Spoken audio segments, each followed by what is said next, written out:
നമ്മുടെ വീട്ടിൽ നിന്ന് എങ്ങനെ ചെയ്യുമ്പോ അച്ഛനും അമ്മമാരെന്താ പറയുന്നത് നമുക്ക് നോക്കാം. കുട്ടി ഇങ്ങനെ കാണിക്കില്ല, ചീത്താവൂല, ഇങ്ങനെ ചെയ്യാല്ല കുട്ടി. അതൊന്നും സാരമില്ല. ഇനി നമ്മള് കൂട്ടുകാരിന്റെ ഒപ്പം വേറൊരു വീട്ടിലേക്ക് പോയാൽ എങ്ങനെയാന്ന് നമുക്ക് നോക്കാം.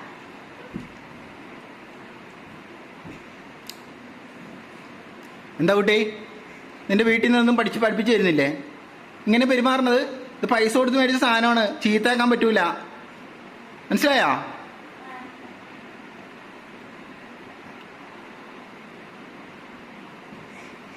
മനസ്സിലായില്ലേ? നമ്മളെ വീട്ടിൽ നിന്ന് ഇങ്ങനെ ചെയ്താൽ അത്ര കുഴപ്പമുണ്ടാവില്ല. നമ്മൾ വേറെ വീട്ടിലേക്ക് പോയി ഇങ്ങനെ ചെയ്താൽ എന്താണ്, അവര് എല്ലാവരും മുന്നിൽ ചീത്ത അറിയും.